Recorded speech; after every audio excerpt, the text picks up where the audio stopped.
Is this the lady that's in the front? Okay.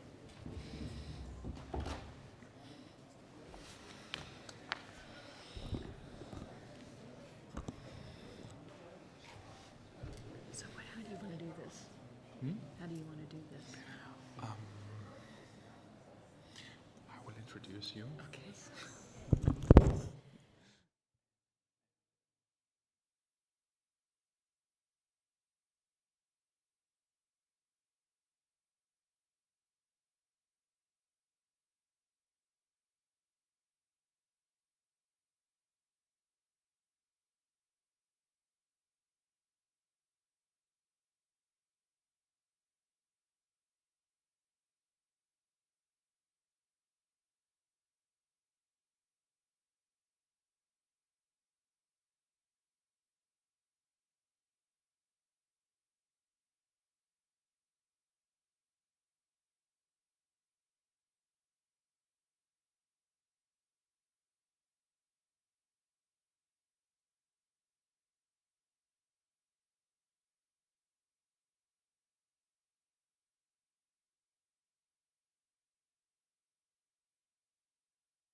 So, good afternoon.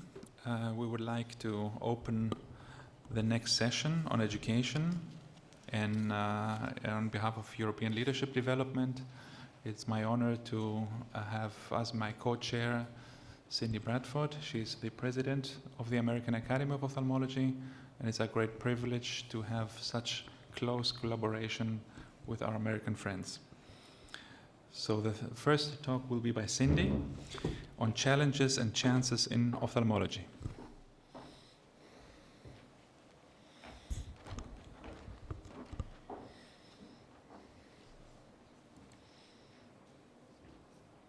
Thank you very much, Nikos. It's so wonderful to be here in Barcelona with everyone. And I'll be talking about challenges and chances that we have, or opportunities that we have in ophthalmology. I have no financial disclosures. So another class of leaders is graduating. Of all my experiences with the Academy, the Leadership Development Program is absolutely the best, and you're part of the Leadership Development Program.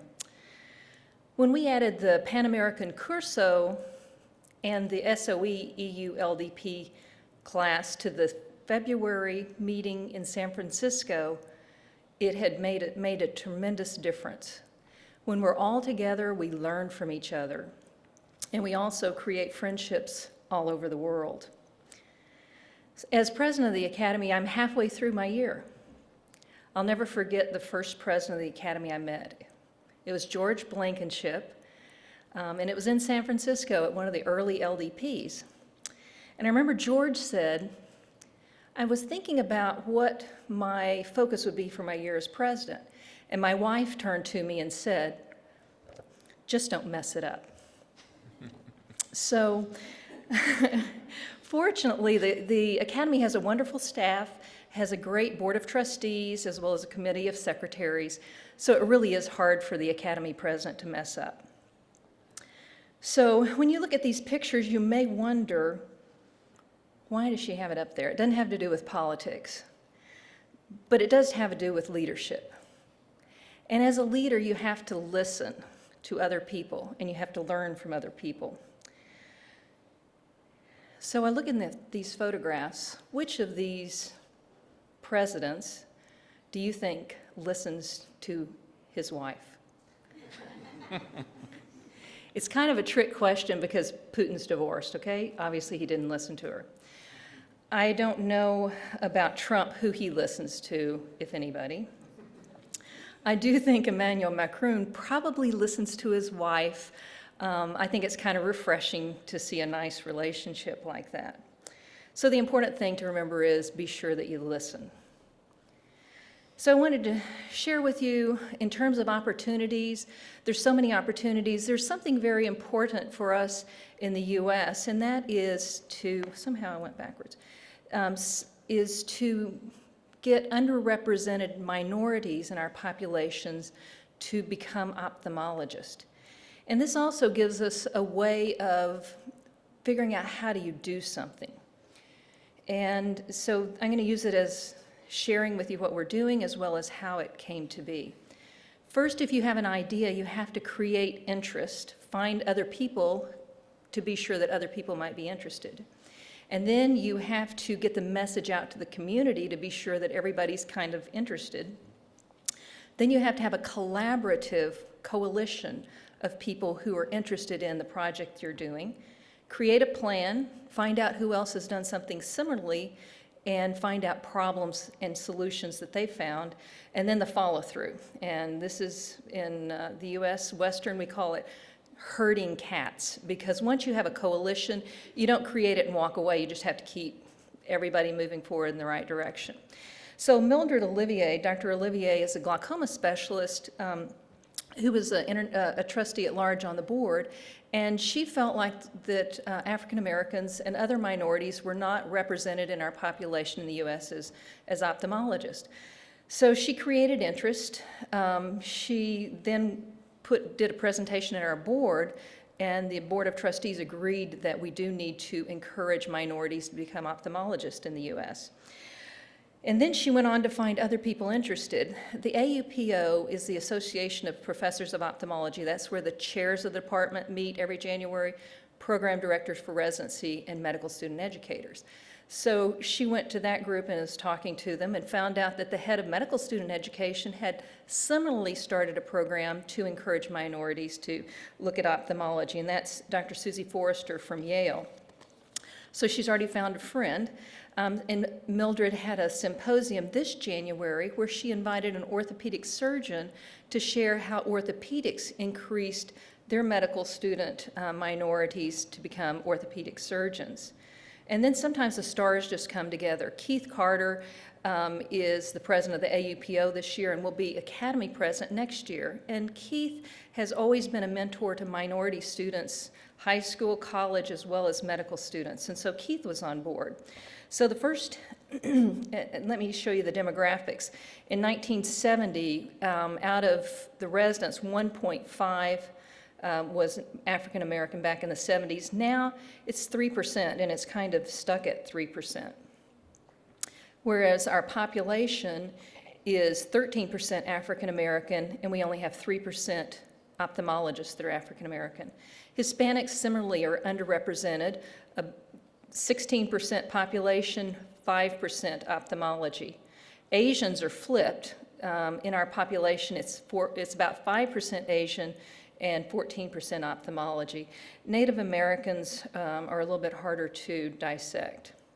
And this is this year's match. 55% Caucasian, 15% declined to say what race they were. Very interesting.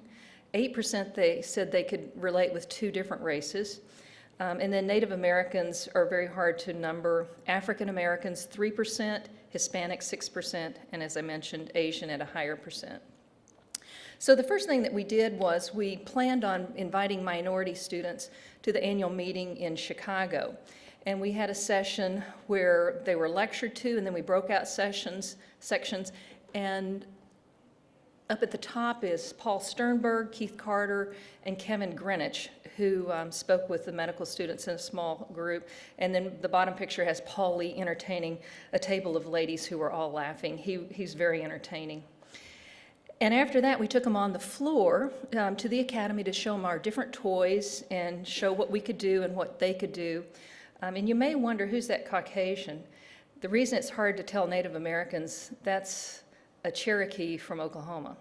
And so he's somehow ended up with blonde hair, but he otherwise has Cherokee features. And they had they got to see everything, and it was very inspiring for them to go on to the academy floor. So what are our other opportunities globally?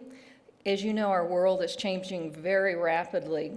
And science in every subspecialty is expanding. There's advances. 24-hour eye monitoring may change the way, eye pressure monitoring may change the way we manage glaucoma down the way. The possibilities are limitless. Will it be 3D printing? Will it be, rather than transplant, stem cells? But we have to be prepared for it. And the delivery system may be very different. iPhone pictures, the registries will allow us to evaluate what we're doing much more rapidly and change what we're doing in order to give higher quality, less costs, and improved efficiency. So we do live in a world of change, and we must differentiate opportunities from challenges and recognize what we can use to change to our advantage. We're all faced with a series of great opportunities brilliantly disguised as impossible situations. In the United States, our healthcare system is, just as you've heard, it's almost in total flux daily.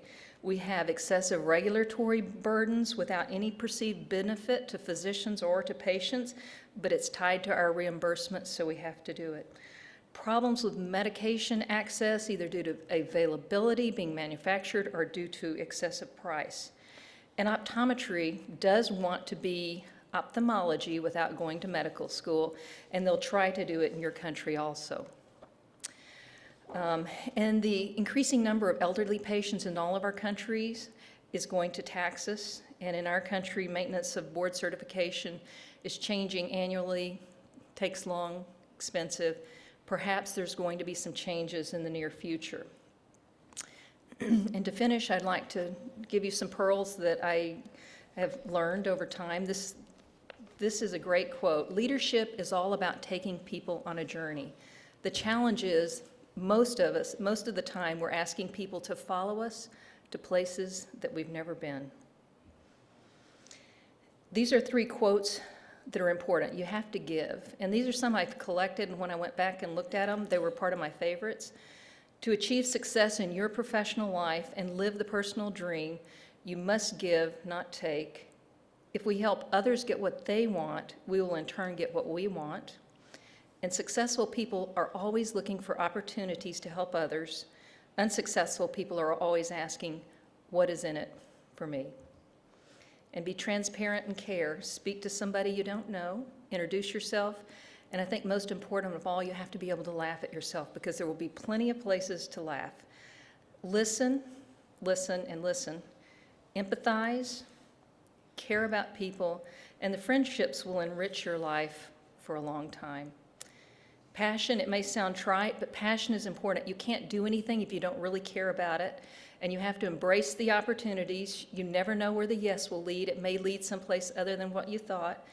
And you need to learn new skills. You can't stay stagnant. Gain knowledge and experience, and then fire them up with your passion. It's amazing where you get somebody fired up, and they end up giving you so much back because they are so inspired.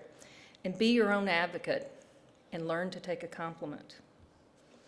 And have fun along the way. Make a lot of friends.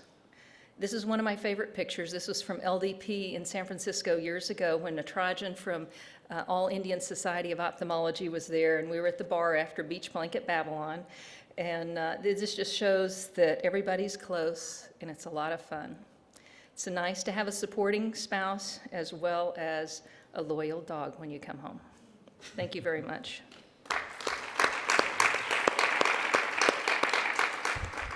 Thank you very much, Cindy.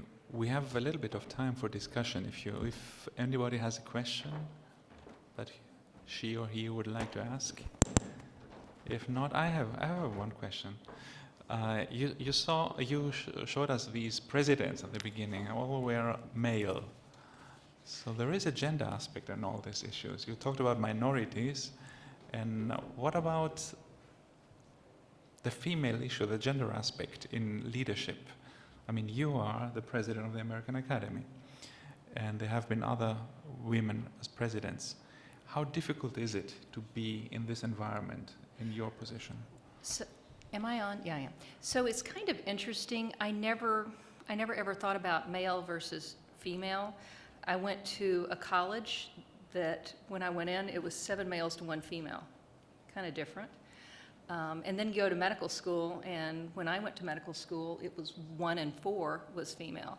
My lab partners, my best friends were all guys. I had some female friends too, but I just never thought about it. And I've been fortunate that I've always been treated very kindly and as an equal. So, because we see in the last years that most medical students are females. They're becoming more. And also within ophthalmology, I see that, at least in Central Europe, I observe that there are more and more females into ophthalmology, which will have some impact and some consequences. If you think about work-life balance, that will be more important in the future probably. This will have some impact, I think. well, I think that's part of the spouse. It's important to have spouse. It's also very nice to have family that helps you with balancing the home life. You have a comment? Hi, my name is Grace, and I am representing the American Academy Young Ophthalmologists. And it's a very interesting point that you bring up. Women in ophthalmology in the US, about 50% of trainees are now female. In terms of practicing ophthalmologists in the United States, it's about 20%. So we will, with time, catch up. However, as you had alluded to, in leadership, I believe, Cindy, correct me if I'm wrong, there are about maybe 120 academic institutions, and out of 120, fewer than 10% are led by women.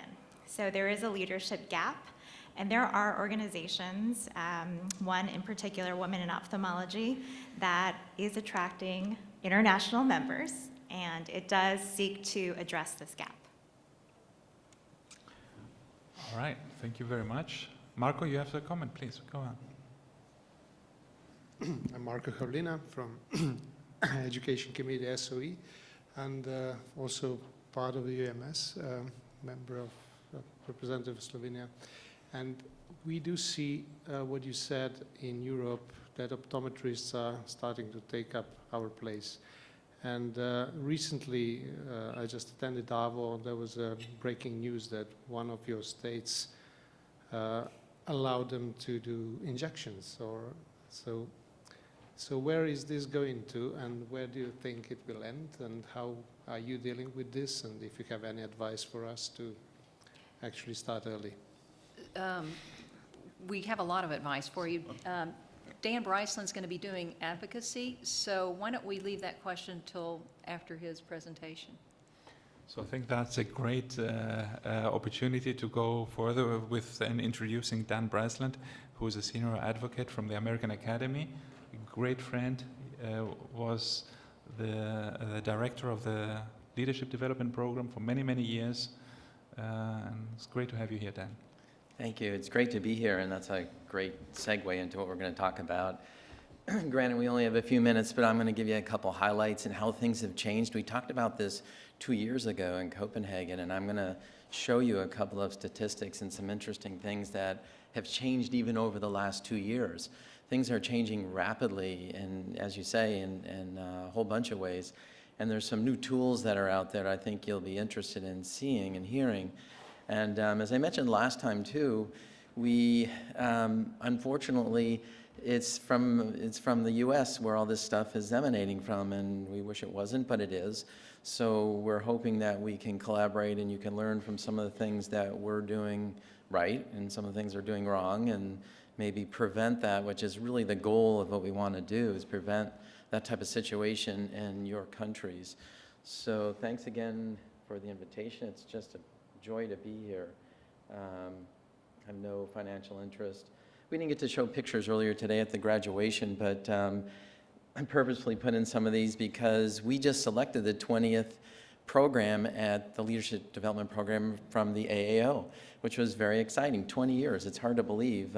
Cindy was there from the beginning. I was in the second class. And so I've been involved with it for about 18 years. And Stefan, when I was director, was in the class. And granted, he needed a lot of work, but we did get him through. And unfortunately, he's not here because I had a couple things I was going to tell him. But, and of course, you know, he always found the table with the ladies. And this picture is really important because the two ladies, Beth and Anne, in the picture, or at least one of them, started the Residency Advocacy Ambassador Program, which is another hugely successful program in the academy where we bring in fellows and residents early to understand advocacy, to understand how the healthcare system works, and to get their, at least a toe in the water or their foot in the door and how to do that. So that was in his class where that project generated from, and clearly one of the most successful projects at the Leadership Development Program. So, and kudos to Stefan and Nikos, because they're now, this is the 6th class, Nikos, that you're starting, which is fantastic. It's just really, what a pleasure to work together and collaborate together. And then one more slide on this before we go, because we didn't talk about that this morning, but mentors are hugely important in your career as leaders. And you will have multiple leaders. Of course, we all know Mike Brennan. But Cindy is one of my mentors. She was one of the instructors. Paul Sternberg was brought up earlier, and he's a wonderful mentor of many of us in ophthalmology. And there's so many, there's too many to count. But you'll find different mentors for different things you want to do. And I suggest not to be shy. I mean, I think most people really appreciate you coming up and asking them. And they really will facilitate your growth, because there's little nuggets they're going to give you. I can't tell you how many Cindy gives me all the time. When we're up against a really big battle and things are just going all awry and someone does something really stupid, she always goes, well, isn't that special? And she just comes up with great one-liners that make you sort of reorient, refocus, put your Google Maps on, you're back in focus. But I would just one more thought on that before we left, and then we'll move on a little bit to advocacy. Cindy brought up a lot of points about passion and when you want to do things, and volunteering and giving. Well, if you want to do it right, you'll have to learn how to be an effective advocate. And we're not going to talk about communication skills. That's a whole nother talk. Nikos brought that up earlier and talked about how important it is. But as a leader, you really need to find some things that you're passionate about, and then you want to be an effective advocate for. I mean, ophthalmologists as physicians are natural advocates. You're doing it every day. Every time you sit in front of that patient, you're being an advocate. So those that say, well, I'm not good at it, I don't like to do it, I don't want to get it, it's not true. You're doing it every day. Every single day, you're doing it for your kids, whether you choose a cancer or a child's program or Cub Scouts or your church. You're being an advocate. The one on the smoking is from Carl from Austria. A few years back was in the AAO program on a smoking commercial he created as his EuLDP project. So you're natural advocates. Step forward and do that. So I'd like to do, I'll just give you a couple brief, some areas around the world or advocacy that's going on. Then I'm going to dive a little deeply into what we're doing and show you a couple new tools we have. In Canada, something they're doing that I think is very successful in one of the provinces. This is in Ontario, that's the Eye Health Council of Ontario. And they developed that because, again, they have parallel programs like we do. We're not under the same umbrella. They have parallel programs. So Andy Budnig, who often comes to these meetings as well, but he's not here, and his colleagues at the Canadian Ophthalmology Society started this Eye Health Council where everybody's together. They have everyone in this council. They have the optometrists, they have the ophthalmologists, they have family practitioner, and they have some opticianry. And they're together, so the lawmakers really rely on them to give them guidance on when the scope needs to be changed. And that really can save a tremendous amount of money. So this is something they started in Ontario, but they're starting to push, and they're pushing hard in the other provinces so it doesn't progress. So these are our friends from Australia. And in Australia, they had a big issue that went to the Supreme Court a couple of years ago, and that is an ongoing, it resolved in the favor of ophthalmologists where they couldn't treat glaucoma without some direction from the ophthalmologist, from referrals. Kathy Green is here. She's the LDP director of the APAO course in LDP, and she's a glaucoma specialist. I talked to Kathy, and she was telling me that some of that ongoing study is when if referrals are being appropriate, they're monitoring that, and it's sort of a big data project there, but that's moving forward. And other than that, she said the biggest issues they're advocating for is some of the MIGS program, the glaucoma issues in their national health system. They have to prove that it's working effectively, and they're knee-deep in trying to prove that in order to have those procedures approved. In France, I spoke to some of the folks there, and one of the recent things, as recent as April, they had some additional funding where they can hire orthoptists. And their orthoptists, from what I understand, is similar to what we would call our trained technicians. So they're now getting additional funding so they can have some super trained technicians to help them be more efficient. But the government said, we want to see you, increasing your numbers and being more efficient in your clinic. So that's what's sort of holding back some expansion there. And then lastly, I'm going to dive a little bit into what we're doing just to show you some of the new tools. In terms of our country, this is a slide that's unfortunately going to change this year as we lost a battle in Georgia for injections, and we're likely going to lose one in Alaska this week for lid lesion removals with scalpels. But this has been the historic map that we've seen for many years. It started 20 years ago in Cindy's state of Oklahoma, but these 6 states have varying degrees of authority on lid lesion removal with scalpels, lasers, and injections, and that's how we define surgery. So if you look at those 6 states, and we want to show you going forward over the 20 years, it started in Cindy's state, we've had battles in almost every single state in terms of scope. You can imagine the amount of resources that it takes and the amount of people that have to get involved. It's too numerous to really go over. It's been unbelievable how much. And the problem is that it's accelerating. The intensity and the amount of money, which you're going to see shortly, is really expanding. This was the issues we faced this year in these states. As you can see, there was multiple states. Georgia and likely Alaska will be expanding this year.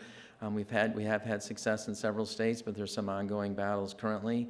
I'm going to tell you a little bit about some of those. Florida was a victory where they had significant scalpel and laser on their bills. Iowa was scalpel surgery, Maryland was scalpel surgery and laser surgery, and Nebraska was scalpel eyelid surgery. These surgery bills in those states were won by ophthalmology, and those bills did not move forward. They did not pass. So some additional ongoing battles. I mentioned the Alaska bill is likely going to pass this year. It's on the governor's desk. We're trying to see if we can get a veto. California is still pending, and Massachusetts it's the only state in our country where they can't treat glaucoma. So it's a good chance we're going to lose that for a number of internal reasons. So this is what I wanted to show you, sort of what's going on.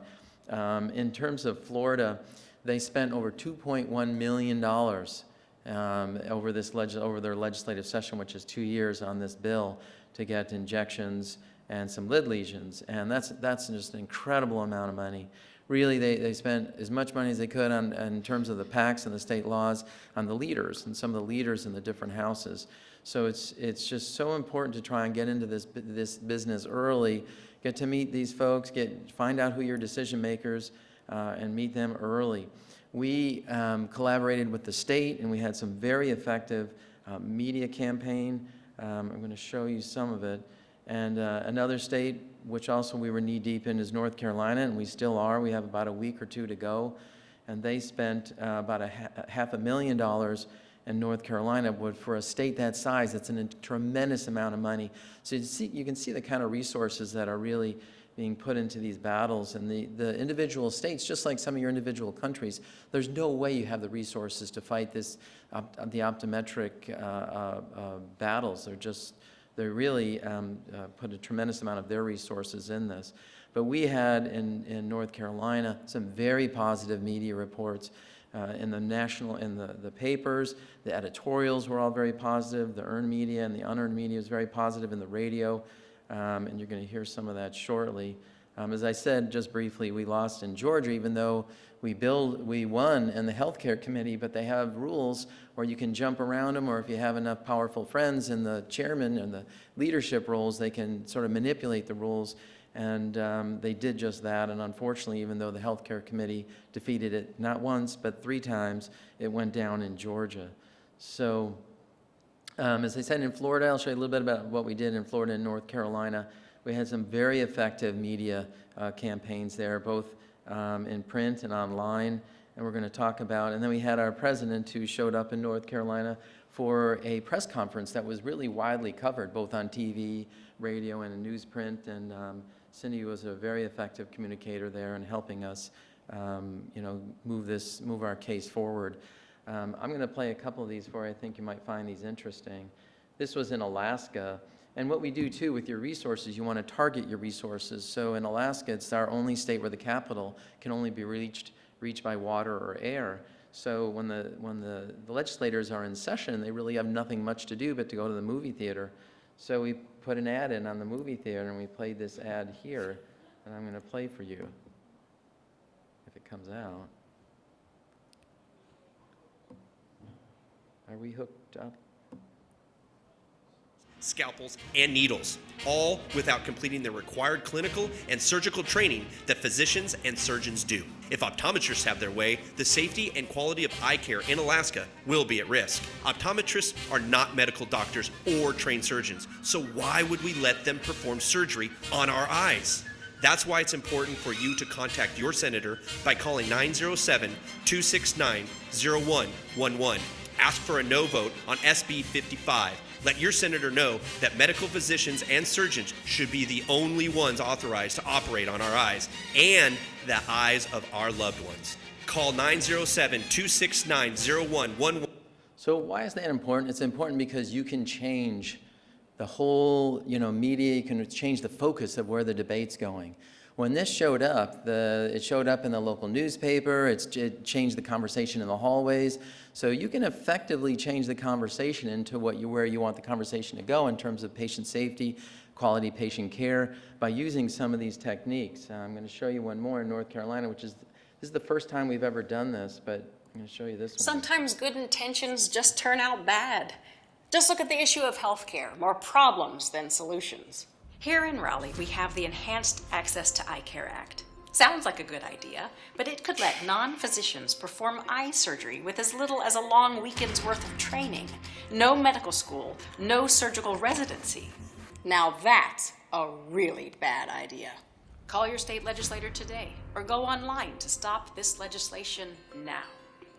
So I think it goes without saying that this is hugely expensive, but we felt like we needed to do that because of the way the legislation was progressing. But as I said earlier, you don't really want to have it get to this point if you can. And this is the type of thing, these are the type of the resources that you have to muster if you want to be successful. So as I mentioned earlier too, some of the other things that have been really important is social media. Social media, a lot of legislatures are involved in social media, particularly the rural legislators, or if you have a country which has a lot of rural areas, you'll find that they're very interested in even things like Facebook and others. Social media is really changing how you can communicate with your legislators. And the advantage for us is there's fewer of us, and yet we can reach out to a lot of folks, especially the EOs when they have like 500 friends on their Facebook page. They can do a lot with one click. So it's amazing what you can accomplish in social media. So we had very successful social media campaigns, and I'm going to show you some new tricks that are also on social media. We did this in Florida, which is much less expensive. You really don't want to go to television media. Sam is an ophthalmologist. Bill is an optometrist. The difference? Sam has a medical degree because he went to medical school. He then completed a 1-year hospital internship, followed by a 3-year surgical residency. Sam has trained for over 17,000 hours to become an eye surgeon. Sam is qualified to perform surgery on your eyes. But Bill? He doesn't have a medical degree. Never went to medical school, never completed a surgical residency. Bill is not qualified to perform surgery. But Bill wants to do surgery on your eyes. Instead of going to medical school, Bill and his friends spent $2 million electing politicians to the Florida legislature. Instead of earning a medical degree, Bill and the optometrists are trying to buy one in the form of House Bill 1037. It allows them to perform surgery with a scalpel and a laser on your eyes. Without a medical degree, without residency training in eye surgery. You can help stop Bill and other unqualified providers from conducting surgery on your eyes. Contact your state legislator today by logging on to mdi.org/eye surgery. Tell them to vote no on HB 1037. So it's a whole new opportunity for us to reach out to other folks. And I show these, this isn't just about optometry, because you can use these for any, as you can imagine, any kind of advocacy campaign you choose, whether it's to quit smoking or other things. And it really can reach a lot of people. I mean, we reached in a very short time over 50,000 people with a lot of full views and a lot of share views. And not only that, as I'll show you, we can monitor these. We can, with Facebook, you can determine, as I said earlier, we target what we do. And in North Carolina, for example, we had over 20 independent pages because when you logged on, it would ask you where your zip code was and it would land you on the Facebook of that legislator without you doing anything. And this one legislator here was one of the ones, and again, we targeted people that were in the specific committees where we knew those issues were going to come across. So it's amazing what you can do. Not only that, in the span of a few weeks, we generated over 1,000 letters. In a few weeks, 1,000 letters. That's a lot from ophthalmologists. And we can have them delivered to the right person. Not only that, when you look at how that's distributed, you can look at your numbers and it will show you where they came from and when they were delivered and what the letter says. You put it up on your Facebook page, you know, I'm against HB 36, and then you can give them some things they can put in and personalize it, but they can't change the part that says I'm against HB 36. So it's really amazing how much this advanced even since we talked about this a couple of years ago. The tools continue to be improved, and it's absolutely amazing. And that was the one major thing I wanted to talk about, was that social media and how it can affect things. The second one is this, which you're all aware of. The big data can really change, sometimes in a good way and sometimes in ways we may not anticipate. But big data, I think, is going to play a role in all of our lives and in whatever system you have, because they're going to start looking at this as to, you know, who's doing the better job with whether it's laser trabeculoplasties or capsulotomies or distribution. But the myths that are perpetuated in our state legislatures, you would not believe. Well, when you have big data behind you, it makes a big difference when you come and you testify. So this is going to be very interesting. The study that came out of Michigan with Josh Stein was in collaboration with the Academy, and that has been all over the state legislatures this year in our battles. They try and refute that with really, you know, little success, because these were studies really well done in major journals. And the one in Oklahoma actually came out unbeknownst to us out of the Mayo Clinic, and that's going to be published either this month or next month. So this I think is going to change also the dynamic of some of the advocacy. And these are some of the tools I think you'll be able to use moving forward, no matter what you're doing. But I think it's important you know, to know these are out there, to know they're available, and to use them, to try to find resources that you have available to use those, because it can be extremely effective. And I didn't really talk about the federal stuff, but I just put that up there to say we have a whole nother division that I also work with regarding our federal stuff, which is our Medicaid, Medicare, and our Veterans Administration healthcare. It's a group that we do at the Mid-Year Forum, which is the second part of our EuLDP program. And we recently, as you know, had a turnover in our presidency, and we have our first doctor in many, many years. We've only had 3 in the whole history of our national health system for the elderly Medicare. And Tom Price was a representative and a friend of ours from the very beginning. We helped him get elected. So he's listening. Our number one vice president lobbyist is sitting there on his right, and that's Kathy Cohen.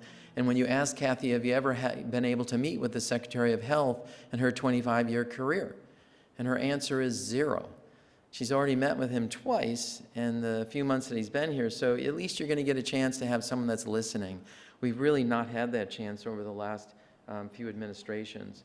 So just in closing, you know, congratulations on your leadership program. The best thing, as I mentioned this morning, is going to be your lasting friendships and the networking opportunities that you'll have. It really will make a difference in your life.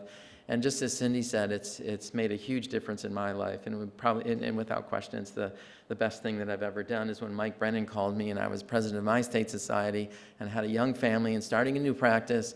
And he said, Dan, you got to do this. And I'm like, but Mike, there's no way I can do this. And it doesn't matter what you say to Mike, you're going to do it. And here I am many, many years later. So I'm really much indebted to Mike for asking me to do that. So thank you for the opportunity to come. We had a great time with you all in January, and I look forward to the rest of you in the next coming years in January as well. So thank you for the time, and we're always available too on our side and the advocacy side when you have questions on your issues. I know we've sort of focused on the optometric issue, but there's all kinds of issues you need to advocate for, and some of the tools we have would work for you as well. So thanks for the opportunity to come.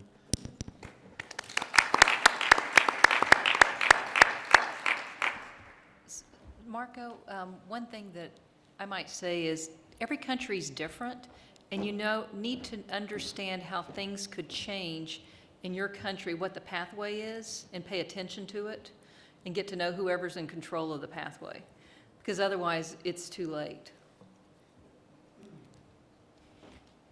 It seems that all this political influence actions actually go on really silently for quite some time, isn't it? And then all of a sudden things come up, and then you start to see why. And the numbers you said, I mean, millions of dollars invested into legislation, that was a long-term advanced plan, probably. So it's probably in place for a long time, huh? It's really not acceptable. When people say, oh, it's quiet, it's almost, and Cindy and I will say, we've been doing this for almost 2 decades, when things are quiet, it's not a good sign. So you need to have your friends or somebody with their ear to the ground listening as to what's really going on, and be observant as to who the leaderships are in these other, perhaps, organizations, whatever that may be, because complacency, is not a good sign. Go ahead. I always find this interesting because the UK seems to have a different situation. It doesn't seem to be changing. We seem to want optometrists to get trained more, to do more. We can't manage all of the glaucoma by ourselves. We train our nurses to give injections, do corneal cross-linking, because we think we can be using our time better otherwise. Optometrists are generally quite scared of getting sued in the UK and tend to refer too much to us, we feel, for their care. I just wonder whether it's some, looking at optometric leadership and also how they're regulated and how they're, struck off if they've made a mistake in the UK. I don't know whether there's anything that can be learnt from that. What I will say is it's okay to argue theoretically that we've had all of this training, therefore we're going to be better at cutting off lid lesions or better at doing SLT. Prove it. And that's why I'm glad I wasn't aware of that paper that's come out. But I mean, I think there needs to be effort collecting that kind of data. Who's monitoring, in these states that have happened, who's monitoring the patient safety outcomes that's happening? I mean, or is that being monitored? It's not. It's not. And is that because they don't have a duty to? I mean, should we be advocating for quality, controlled, safety monitoring of optometric practice? I mean, I don't know. Because that does happen in the UK. Right. All right, so we could talk forever, but we are on a timeline.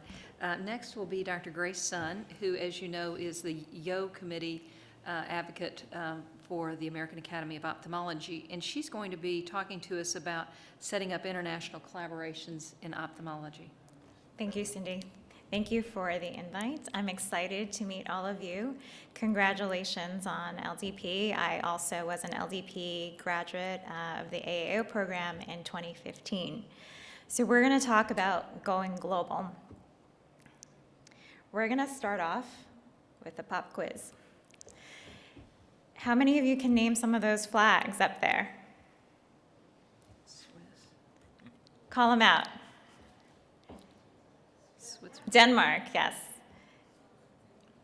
Spain. Thank you. Spain. We've got Denmark. So I'm going to start top left. We've got Mexico, Taiwan, Denmark, Singapore, Spain, and Peru. And what those represent are where our YO subcommittee and committee members have visited in the last year or two, basically building international collaborations with the YOs. This is some of us in Asia. You'll recognize some of the people in the photos in Asia, in South America, and in Europe. But I'm not going to spend my time talking about putting yourself out there, building relationships, because you are LDP. And we're going to talk about something bigger. How many of you guys know what Behag is? Okay. So I'm going to challenge you. What's your big, hairy, audacious goal? And this is a concept that was proposed by the author Jim Collins in his book, Built to Last. And this examined why successful companies are successful. They set up visionary goals that are strategic and even emotionally compelling. So even though he focused on companies, for example, Amazon.com, every book ever printed in any language in 60 seconds. It's visionary. So I challenge you as LDP grads to come up with your Behag. I'm going to tell you a little bit about mine.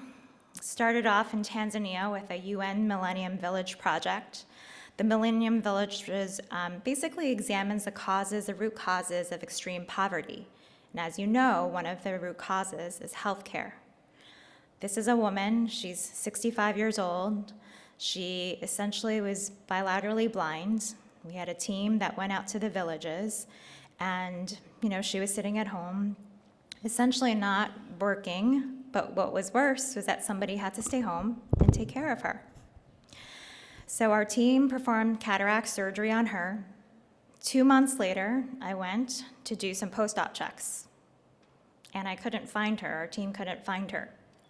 It had only been 2 months, but we did indeed lose a couple of patients. Tanzania is not a country where access to health care is very available. So we packed up to go, thinking that we had lost her. And as we were packing up, I hear this truck sound, and she's in the back. She's on the back of a pickup truck because they found her outside herding cattle. So basically able to provide for her family, no longer needing someone to take care of her after her cataract surgery. And I was thinking, this is my Behag. So a little bit about me.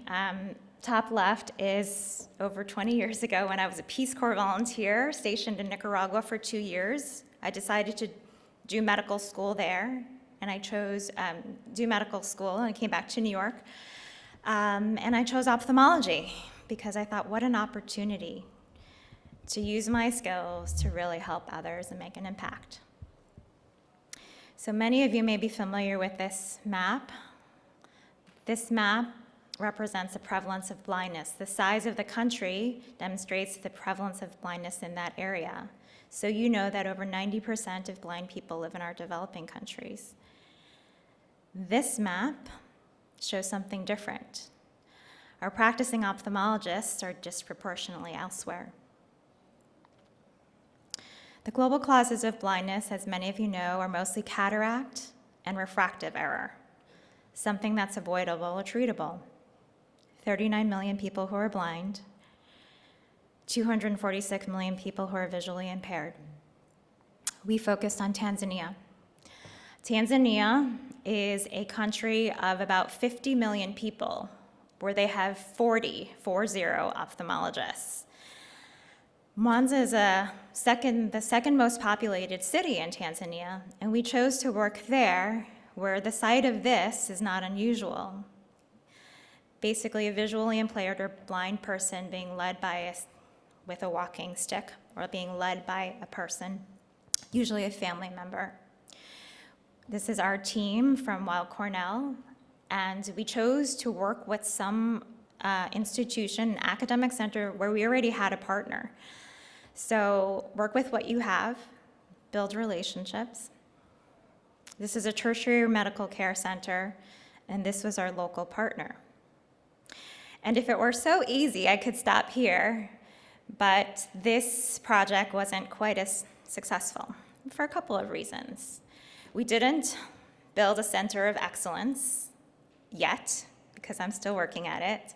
We focused on inspiring young ophthalmologists to just go into ophthalmology, was our first step.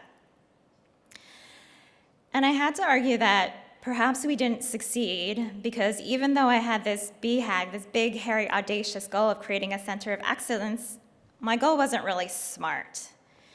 In terms of goal setting for your LDP project, you had to be specific. How do we measure it? Is it really attainable? Is it relevant to me, to your host country? And is it time-bound? So when are you going to measure? Is it 3 years? Is it 5 years? And in international collaborations, these smart goals, these smart, big, hairy, audacious goals are shared. So whether or not you're setting up research abroad, you have to share those goals. You have to perhaps write an MOU, a Memorandum of Understanding. If it's research, maybe a joint IRB, both in your country and the country abroad. So specific, what do you want to accomplish? Who's involved and why? Measure, how are you going to demonstrate that you've succeeded? Are they achievable? And because this is big, hairy, and audacious, stretch a little bit, but be realistic. Is it relevant? Does it use your strengths? And set time-bound goals. When are you going to step back and examine? So we re-examined who we were working with and where and why. So we came up with very specific goals with our host country. Number 1, build human capacity through skills transfer. We were working with 3 young ophthalmologists, working alongside them while we were there, and bringing them to the United States for additional training and to the academy. While we were there, we wanted to provide direct, high-quality eye care. How many? Every year we go, we screen over 2,000 patients. We try and give over 1,500 pairs of glasses. And in the last couple of years, we've done over 600 sight-restoring cataract surgeries. We only focused on cataract. We do both small incision and phacoemulsification. Some of our specimens. And the last is something a little bit more long-term. How do we modernize infrastructure? So this is a different city in Dodoma, Tanzania. And it's a nice brand new building with nothing in it. We're focusing again on trying to train our local ophthalmologists, working with patients, and modernizing their infrastructure. So this is my case study about my Behag, trying to make it smart. And these are our partners, because it's all about the people that you work with and the relationships that you do create. So my Behag is seeing less of that when I go visit Tanzania once or twice a year, and collecting more of those walking sticks. So I challenged the new European EuLDP class to build global collaborations and think big, hairy, audacious. Think smart and share. Pick the right people. Follow the rules. So this is really important. If it's about research, your IRBs. If you're doing surgery, make sure you have a medical license. Know the written and unwritten rules when you go abroad. And it's not always going to be easy, and you're going to fail some of the times, but never doubt that a small group of thoughtful, committed EuLDP graduates can change the world. I invite you to join us at the American Academy in New Orleans.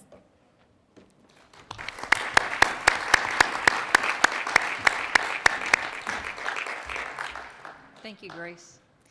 And next we'll have Gordana Sunaric Me from Switzerland, who's the chair of the EBO and a glaucoma specialist. Thank you very much. I have not words to say how grateful I am to be here today. It is absolutely wonderful, and the talks that I have heard were very inspiring already. It's beautiful to share our Behags all together, and I think this is something that I would like to continue with you. And I would like to talk about my Behag, but I'm not the only one. And Marko Havlina here sitting was previous, and many other presidents that were previously very much involved into the EBO, I'm sure would like to share with me the next few slides. So I will also start from the global numbers that are huge, and as we can see, quite unevenly distributed throughout the world, because half of the ophthalmologists are only in 6 countries. When we talk about Europe, probably we are something like 60,000. These are figures, maybe there are 5 more or less, but it's something like 60,000 for 500,000 of inhabitants. And we have an average of 8 ophthalmologists in European countries, but this as well is terribly uneven. UK, as we know, only 2 per 100,000, 7 which went to 12 recently in Switzerland because of the very high migration and immigration into Switzerland, and, for example, 14 or even more in Greece. And this migration is not only the population, but it's also, as we know, doctors. And doctors go from one side of Europe to the other.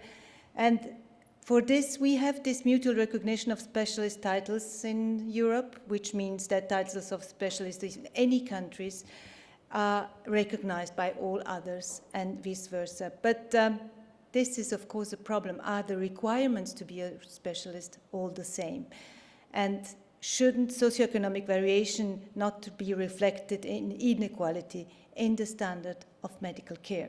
So there is obvious need that throughout all our countries in Europe, where access and mobility is so high and becomes even higher in future, we have to have common European educational standards in ophthalmology.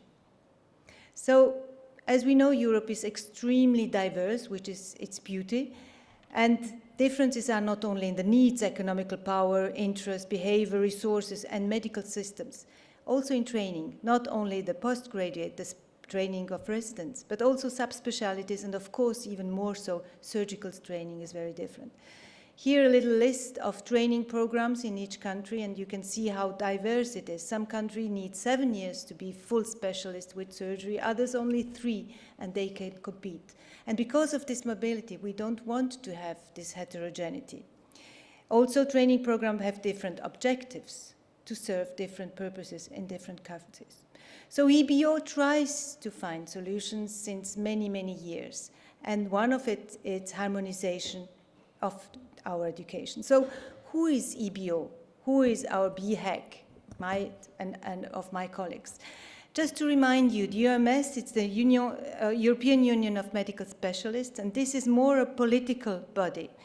And the UMS is there to advise EU on matters related to specialized medicine, direct link to European offices, to defend and promote interests, and to be mainly politically there, to advise and help.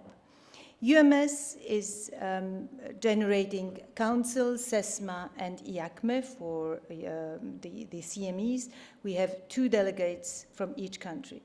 But the UMS has also educational instruments, and each subspecialty, anesthesiology, surgery, etc., has, of course, its own board, educational board. And ours was created in 1992 and has 4 main activities: the EBO comprehensive exam, testing knowledge and clinical skills, the accreditation of centers. We visit clinical centers to be sure that they have the European standard of training, exchange of residents, and CME accreditation. So in this sense, we try to set common standards in training and teaching and practice in ophthalmology in Europe.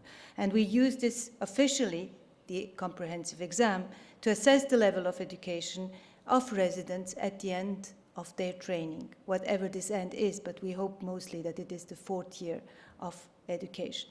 So what is interesting that some countries have accepted our exam, the EBO comprehensive exam, as the standard, and it is mandatory to pass it to be specialists, like Switzerland and Belgium. Others, it is very, very highly recommended. You can see them here, they are listed. I just heard recently that Poland as well will very newly introduce next year as a highly recommended exam or even mandatory. And as you can see here, the number of our candidates have enormously increased in the last years. And this year we had 651 candidates, which means in those countries where it's not mandatory, people like to come because it becomes really a proof of acknowledged knowledge. For those of you, the young ones, who would like to know more about it, we have a written part and the Viva Voce part, which is 15-minute discussion with 8 specialists in 4 different topics. We evaluate cognitive capability, judgment, and decision-making, nor surgical skill for the moment. So since 1905, since the first EBO exam where only 40 candidates were, we have thousands FIBO titles up to date. And it has had a very positive impact on the training and practice in Europe. It has standardized quality of care. It has a very positive influence of trainers, of course, because if you want to send your residents to an exam, you want them to pass. So you will increase and improve your training capacities. And the diploma has become a recognized award, a prestige diploma, which shows, and this is showed by the number of the candidates that is so much growing, not only from the countries where it's mandatory, only 2 countries. All the others come, it's even not mandatory, because it becomes a prestige diploma. But we are not the only one. All these other specialities have also a comprehensive exam, and all of these are supervised by the Council of European Specialist Medical Assessment. So it's a very professional issue. Now, as you can see, work has been done since 22 years in the assessment of knowledge in medical ophthalmology at the level of specialists. Specialists become FIBO with the FIBO title, but there is still room for improvement. But what about subspecialties? And this was what was created newly, and this is something what is now very actual in the EBO and other European societies who help the EBO to achieve. Because to be a glaucoma retinal corneal specialist today in Europe, you don't need very much. You can even appoint yourself, or somebody else can say you are one. There is no standard of teaching or curriculum. There is no standard evaluation, and there is even no standardized fellowship. Many institutions have fellowships, but there is nothing standardized, nothing harmonized. Subspecialty training is very variable from one country to the other, not only depending on resources. There is also no formal assessment. Theoretical knowledge, for example, was not ever assessed, surgical skills, professionalism even not. And as said, the title of specialist could be given by peers.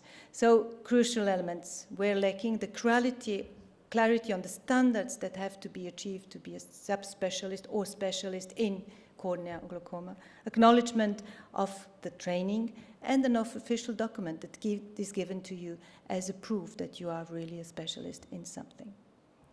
So then came the idea of the EBO subspecialty exam, which was the idea to create a common standard of knowledge, expertise, and practice, and that indirectly would improve with time and standardize training and education, as we cannot impose fellowships to different institutions or even countries because of so diverse medical care systems. We can improve or indirectly the knowledge and the training and education in general by putting some very high bars. And as the bar will be higher, better will be the training that will come to this and given to the young doctors to achieve this bar. And it will empower the trainers because they will have a very defined training objective and expectation. So this is what has been done in the last 3 years. The FIBOS diploma, which means the Fellow of the EBO subspecialty, is born. And the FIBOS diploma gives the formal award for field-defined curriculum, logbook, and training, and recognition of knowledge and expertise. So we have a win-win situation in general. It does motivate European society, each of them, to have this in their hands, motivates trainers and improves training centers, creates structured training programs. If we want, we call them fellowship, but they become structured and they know exactly, there are clear structures where we want to go. And it allows also to meet experts in given subspecialties during the training and during the exam.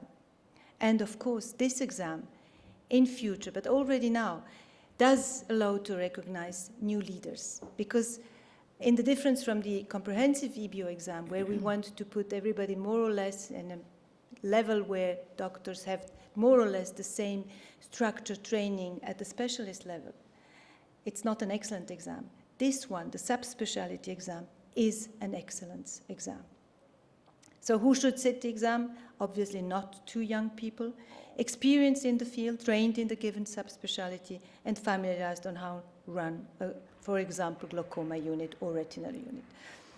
Board of the EBO has written a paper on this several years ago, and in this paper one can find the requirements, the requirements for the training centers, requirements for the trainer as well.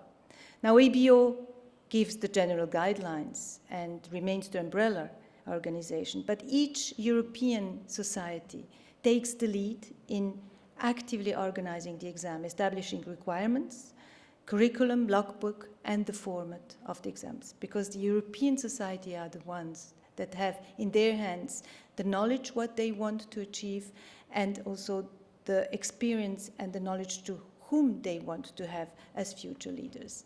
And here is also another paper on this in the subspecialty of glaucoma, because EGS was the first subspecialty that was approached by the EBO, and EGS has organized the first exam, subspecialty exam, or Phoebos glaucoma subspecialty exam in 2015. We had a very clear set format that was decided by the EGS. We had in total 47 applications. It's number, not no application, number of applications. We had 29, 2/3 of the candidates were admitted because those who were not admitted, requirements were not achieved. And the passing rate was something like 60%. This subspecialty exam has, for the EGS, for the European Glaucoma Society, made a huge difference in their whole concept of education. It has very much improved the whole system of education. It made, since 3 years that the exam has been created, brainstorm people in the board how to make it even better. And EGS has learned enormously about it from the beginning. They have created a certification and subspecialty exam committee with a working group of 10 experts who are still actively doing it, preparing the exams, MCQ and the formats. EGS has also created newly, also helped by the idea and the concept of the exam, the curriculum, very detailed curriculum. Here are only some headings of our curriculum, and also an evaluation scale. And this evaluation scale would then go through the whole education continuum of going from a young residents to a young specialist and fellow in glaucoma to senior specialist. And this is more or less a step ladder that is in mind of the EGS. And also pushed by all this work around this new concept of education, there is a meeting that is scheduled in September in London that will now propose to young generation of ophthalmologists, glaucoma interested people, or already glaucoma specialists to be much more involved in the EGS. Cataract and refractive surgery subspecialty exam will follow. It will start in September this year. This ECRS has been very positive about it, and they have created an exam committee. They have already set the requirements. They have found something like 40 examiners, and they have also decided on the format of the exam. The exam will take place in the first week of September during the ECRS. And next year, others will follow. Strabismus and Pediatric European Society will follow as well. So, trends in education in Europe, we try to harmonize education and training at the specialist level, and we try to do it, and there is still work to do, but the EBO has already 22 years experience and tries to go ahead. Subspecialty level, this is new, and we are extremely optimistic that other societies will follow. This helps not only to get good specialists or subspecialists, but also raise the consciousness of the educational needs in general in the given subspecialty. Of course, this will hopefully raise the level of the subspecialties in Europe and motivate everyone for always the same goal that we all have for our patients. Thank you very much.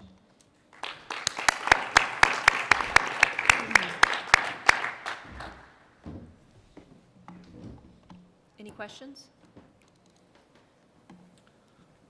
Thank you, Gordana. I think this is great effort that you have done, and it's hoping, all hope that we evolve in other subspecialties. Now we have set a high bar, for example, and for those which are not too young, maybe not too old either. However, there is a ladder to go to this high bar, which is really not filled.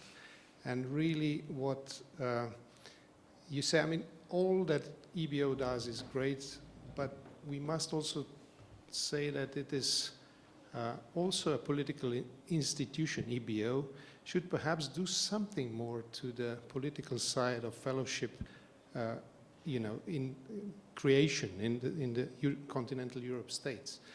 And maybe not from only political side, maybe from the professional side. So the centers that excel in something, they might wish to say, well, we are an excellent training center and we will do 1 or 2 fellowships. And why not, in Europe? Why only in UK and the States? So could we create through EBO interest for this fellowship? Because when you have 3 or 4 centers excelling this and that, others will follow probably because they would want to be lagged behind. So this is something just as an idea, because a ladder has to be built to be able to jump the bar. Now, should I just answer to this, yes, or that's what yeah. was a comment? If I may answer to this, as you know, and you are perfectly well in place to know, politically EBO has absolutely no power, and this is why we cannot change things. UMS could maybe discuss, but EBO would not be able to do that. But indirectly, by creating, if we have a path and we want the people to come to this, they will, however they can, they will take a way to come to this level.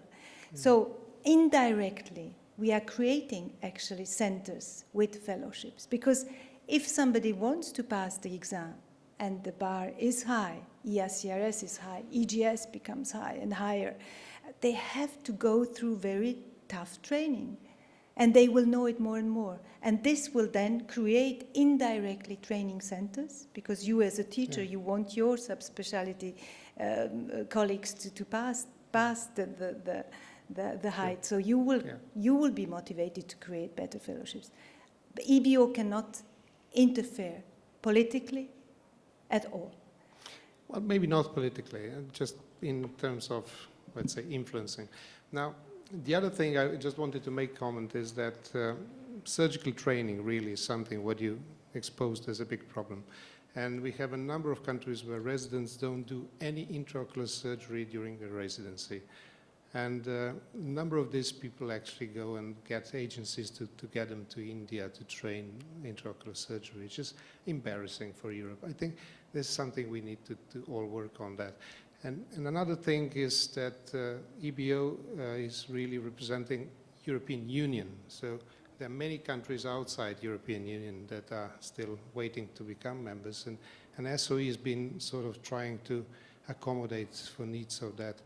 And really, but we are looking at let's say, examples, good examples should be really put forward. And fellowships may be, just as a part of the agenda of EBO, how to influence, how to create positions that will be a ladder, not to this just a high bar. Thank you. Thank you very much. Nikolaos Bechrakis will be doing the next talk on Ophthalmology in Europe 2017. I will actually talk on the topic that was chosen by Stefan Sergaard, who is unfortunately is not able to be here. So I somehow managed in the last few days to get this talk, because I was just informed a few days ago that this was happening. And I had a teacher some years ago that said you have to hear things twice or 3 times in order to understand. That's why I will repeat some things that Gordana just said. So we are living in a global world with approximately 7.5 billion people, and we have about 200,000 ophthalmologists worldwide. In terms of Europe, we have about 1/10 of the world's population, but we have 60,000 ophthalmologists, and Gordana just alluded to that in the differences that are in concentration of ophthalmologists around Europe. So this means that 10% of the world's population has 1/3 of the world's ophthalmologists, making this a very uneven distribution. And as you can see here, there are countries that have more than 100 ophthalmologists per capita, per million capita, and others that have very few. You saw this slide before. As you know, there is a growing population coming to age. This is the so-called baby boom population that you can see here. So this means that in 10 to 15 years, this baby boom population will be in the age where they will need medical treatment, especially ophthalmic treatment related to age-related diseases, such as age-related macular degeneration and glaucoma or cataracts. Another issue is that there will be fewer ophthalmologists per population, and this is different in different countries. So the countries that you see here in red are the countries that will have less ophthalmologists in the future in accordance to the growth of the population, which means that developed countries, they will have older population and less per capita ophthalmologists, which will create a problem at itself. This is, sorry for the German here, but this is a statistic from Germany saying that in the years from 2005 to 2010, in these 5 years, there was an increase of 20% of procedures in ophthalmology, and this is going to rise furthermore for the next 10 years approximately. There is an estimation that there will be approximately 20% rise in ophthalmic procedures that will be needed in the next 10 years. So one of the issues that we discussed this with the previous talk is what is the definition of an ophthalmologist on a global issue. Do we share medical school background? We have different background of training. Some countries have only very few training, or a few years of training. Examinations varies widely, and in some areas the scope of practice is different. And also the economics in countries, at least in Europe, also in Europe, are very, very different. As you can see here, the darker countries are high-income countries, where the lighter ones have not as much per capita income. And as you have seen before, the distribution of ophthalmologists is very, very different around Europe. The extreme is the Netherlands with 35 ophthalmologists per million, and the other extreme is Greece with 180 ophthalmologists per million, which does not mean that the ophthalmic care is better in this country than in this country. This just means that the scope of practice is completely different, which creates a big problem, especially if we talk about the need for allied health personnel, as Anthony Camacho just mentioned before in his comment. There are national ophthalmological societies around Europe. Some countries have more than one national society, has to do with national politics. Some countries have no proper national societies, and the sovereignty of some countries is unclear. And some national societies have from 30 to more than 10,000 ophthalmologists. And we have many supranational societies around Europe. This is the European Society of Ophthalmology, but we have the ABO, the UMS, you heard about this, the European University Professors of Ophthalmology, EVER, the Research Society, and so on. So the question is, what hat are you going to put on your head in terms of your scope of practice? Is it going to be the research? Is it going to be the European one? Is it going to be the national one? You have many interests in your profession. And we are facing more and more the division of ophthalmology in subspecialties, in retina, glaucoma, pediatrics, and so on, comprehensive oculoplastics. So we have a lot of societies, an even bigger board of societies around Europe, and not only Europe, on subspecialties, like the ESCRS, the EGS, and so on, Euretina, and some very small societies like the EOPS, Ophthalmic Pathology Society, or Ocular Oncology Society. So as we know that there are endangered animals around the world that we have to take care of, there are also endangered subspecialties that we have to take care of. And these are, for instance, neuroophthalmology, pediatric ophthalmology, uveitis, and one of my field, oncology pathology, which is a small, let's say, orphan area in medicine. And the common denominator of these subspecialties is that, at least in the US, and not only in the US, these people earn less money as compared to refractive surgery or retina or cataract surgery. So we are in the crossroads of how could we will face the future when we divide these our scope of practice in ophthalmology in different subspecialties. As you know, ESCRS has more than 5,000 members, and the EOPS that I mentioned, the European Ophthalmic Pathology Society, has 40 members. But which one is more important?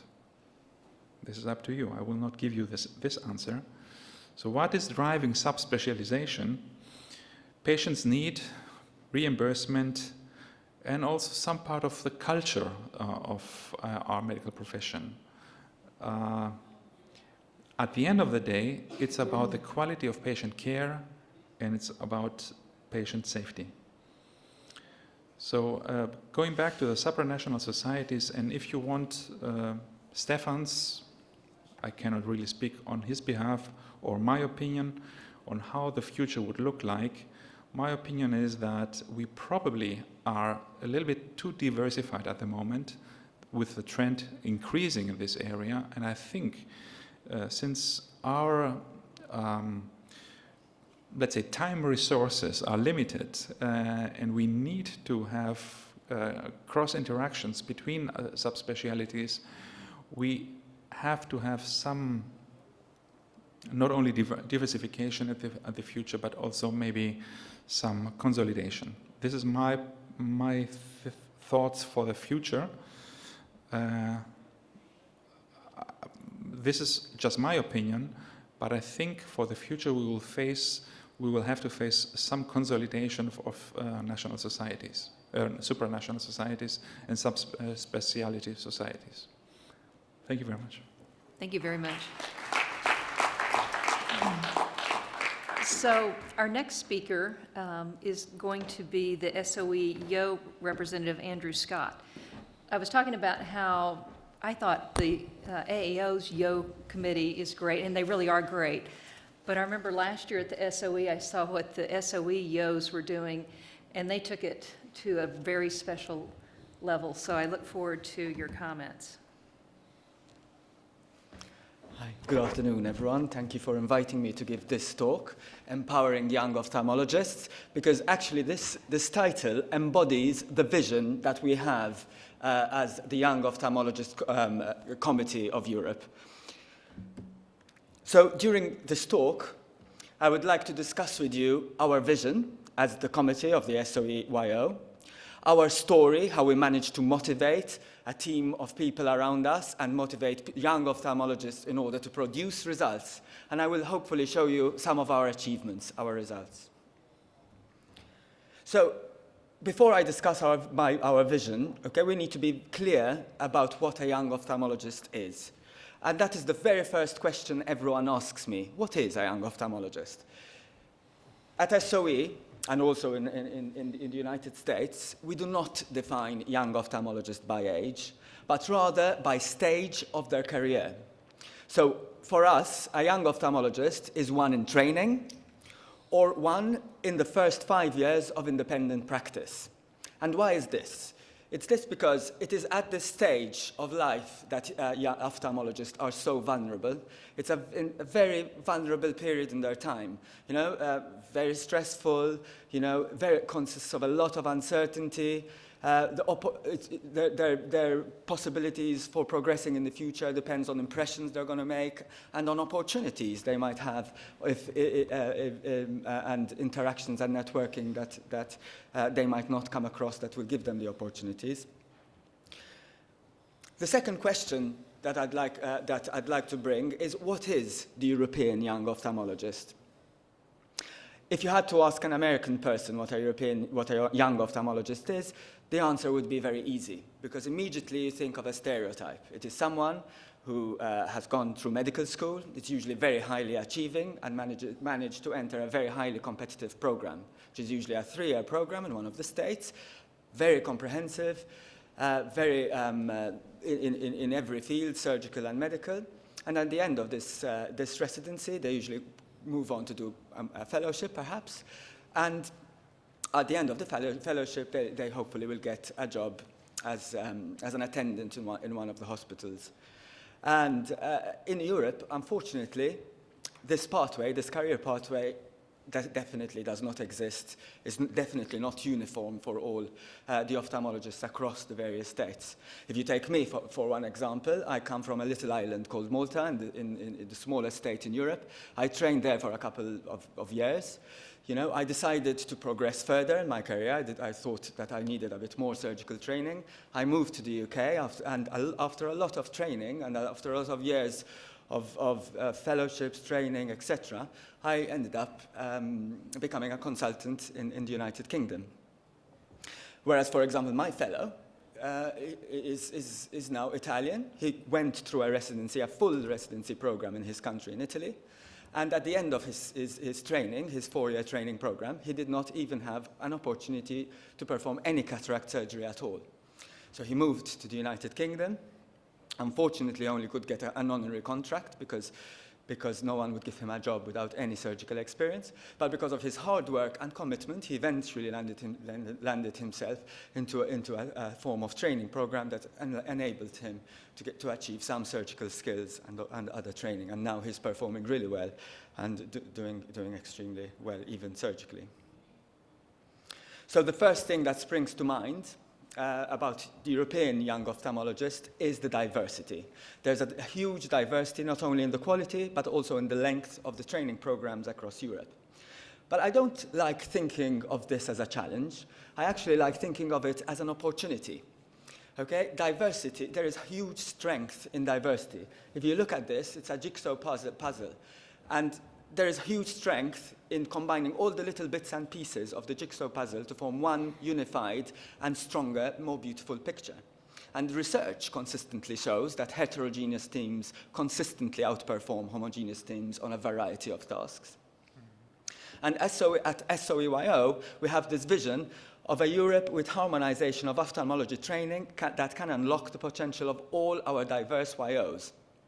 And our mission is to help and raise and harmonize the standards of training so that patients in all countries can benefit from the free movement of diverse ophthalmologists across the borders. So, at SOEYO, we have set priorities. We think that the main priority should be training and fellowship opportunities, surgical training, and also networking to promote harmonization of training.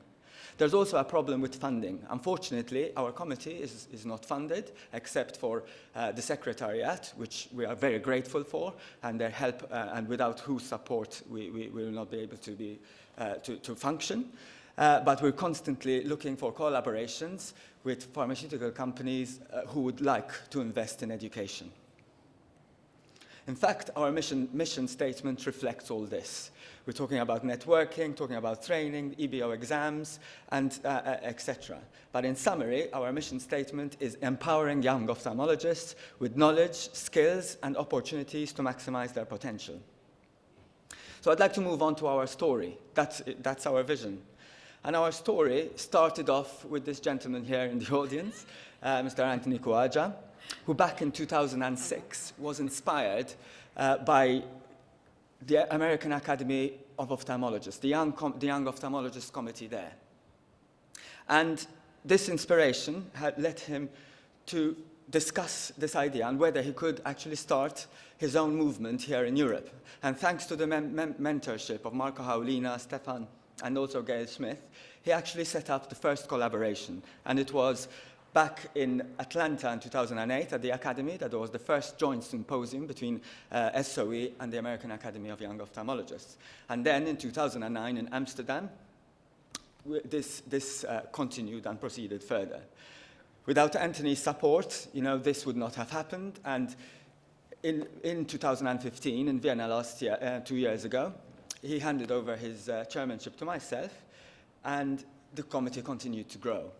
Our existing committee, which actually now has changed thanks to an election which was held a few hours ago, this was the committee of 2 years ago, that has been working over the 2 years, consists of the people there. There's myself, who was the chair, and now I've handed over my chairmanship to Mary Louise, who's the existing chair. There's also Marco Haulina, who is not part of the committee, but he definitely gives us all the mentorship that we need, as well as the secretariat, Hannah Duncan in particular, without whose help we will not be able to function, as I already mentioned. The bottom 4 people are the people who are really active in the various subcommittees we have created. Ratka Toms, who has managed to keep her position and has been elected for another term, was in charge of the National Representative Subcommittee. Giuseppe Giannacare was in charge of the website and social media. Miguel Gonzalez, who's also been re-elected, was in charge of the newsletter and the fellowship subcommittee. And in our committee, we also have a representative from the American Academy, which is Craig's son. But once again, I must say that Anthony Kouaja was not mentioned in this committee, and unfortunately now he has is not anymore any part of this committee, but obviously his legacy will remain forever.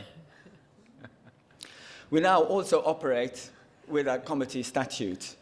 And the purpose of the statute was to increase the transparency within our organization and provide clarity to our identity and core values, as well as to clearly demonstrate how our YO members could participate and become future committee members. So our statute tells us what we do, which basically is the programs to address the needs of YOs, which we have now identified, particularly surgical training and fellowship opportunities, attendance at the biannual SOE Congress, and quarterly telephone calls and email communications. It also describes our length of term and also how we get appointed. So for the first time, we are now holding elections, and we had one just now in our YO lounge, where a new committee has been elected. And at first I was a little bit skeptical, because I thought that maybe this election process would make it a little bit more formal, and maybe this can actually disengage our young ophthalmologists. But I must say that it actually had the opposite effect. I had never seen in one room so much enthusiasm from so many young ophthalmologists who are so eagerly ready to participate and contribute and make this movement continue grow in their own countries and within the SOE-YO committee. I really wanted to make sure that our leadership was very visible to all. And that is why I'm making my utmost emphasis on trying to make sure that all the leaders of the committee are visible to everyone and approachable. Because it is only like that leaders can enthuse and inspire more active participation from YOs. So that was the main committee. But in Europe, because we're so diverse, we also have national representative subcommittees. So each national society elects or appoints one particular young ophthalmologist within their own country who will become the national rep. And the national rep main aim is to be able to be our channel of communication with that particular country, okay, and help engage and increase participation within that country. Also, the national reps could possibly nominate themselves or get nominated for future election, and hopefully could be eventually appointed into our main YO committee. So now I'd like to move on to the achievements that we've had over the past year. So our main, one of the greatest achievements that we've had, definitely a landmark, is the creation of this fellowship directory, led by Miguel Gonzalez, who's the leader of the fellowship subcommittee. So basically, this is a directory that's now available on our webpage, where all European YOs can go on one single page and find what fellowships are being offered in Europe by the hospitals, by professional societies, and as well find fellowships or observerships for residents and YOs. And I think this is a really great step in the right direction, because not only is it disseminating information across Europe about what fellowships are available, but also creating a sort of fellowship culture that is so lacking in Europe, and making people more aware that fellowships are really needed, and that encouraging countries to develop more fellowship programs and to advertise them on our platform. I think our other big achievement is the new newsletter that we publish in a quarterly fashion. We've developed quite strongly. You can see the first newsletters, which were quite primitive in the beginning, okay, and continued improving in their format. And now we're very proud that our last two fellowships have a much more, last two newsletters have a much more advanced and format that can easily be accessed on a mobile phone, and also have much great content. We also link our newsletter to Ocular Surgery News Europe, and also to the American Academy of Ophthalmology YO, and this definitely helps to increase the traffic and also broaden our database. There's also the webpage and social media subcommittee led by Marie-Louise. Our webpage is now looking much better. It's much easier to navigate. We've also collaborated over the year or so with a lot of organizations, but the main collaborations we've had was with the European Meeting of Young Ophthalmologists, which is this biannual two-yearly meeting that happens, like the next one is in a year's time. We only had 2 years. This was an initiative that was started by young ophthalmologists, and the SOE-YO has strongly encouraged and directed this initiative, and they have been extremely successful. The first one was in Porto 4 years ago.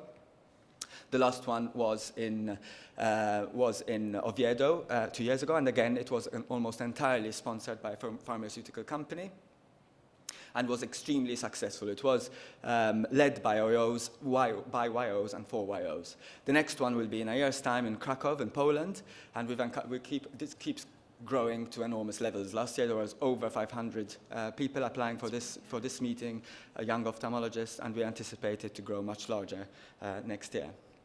But we've also collaborated in several meetings. We hold joint symposium at several other meetings, like the APAO, the World Congress of Ophthalmologists, EVA, etc. And as I said to you before, we also share links with the YO Info newsletter and also Ocular Surgery News Europe.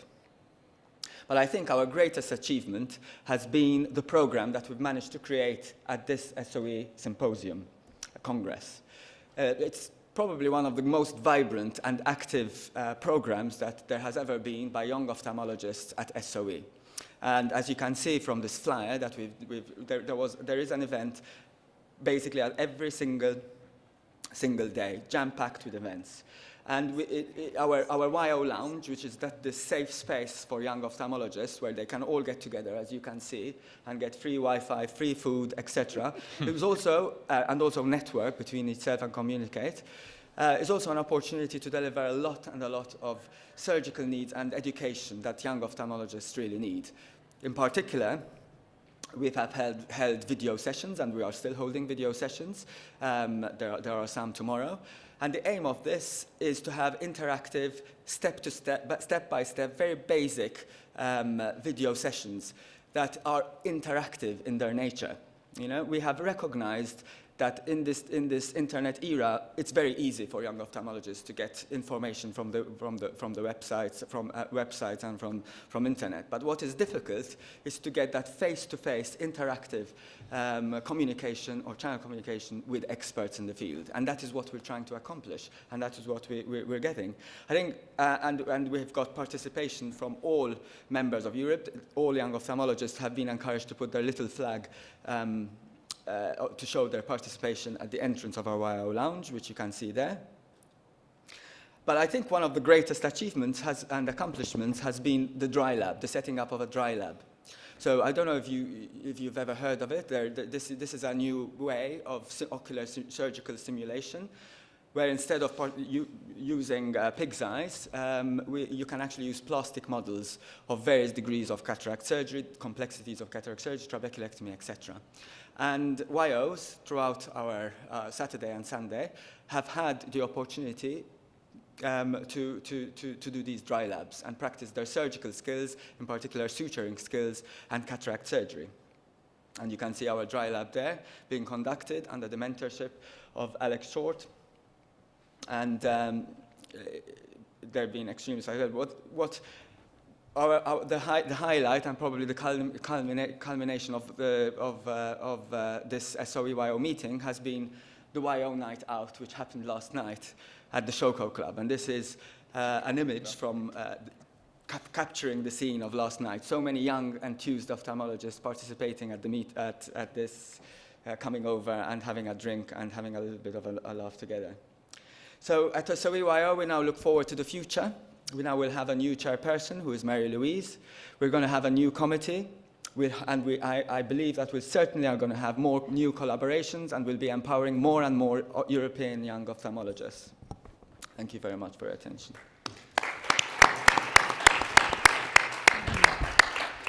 That was great. Thank you very much. And let me finish with a title of Nobel Prize laureate Bob Dylan, Forever Young. Thank you all for participation. Thank you for making this session happen. Thank you, Cindy, for co-chairing. Thank you for inviting me.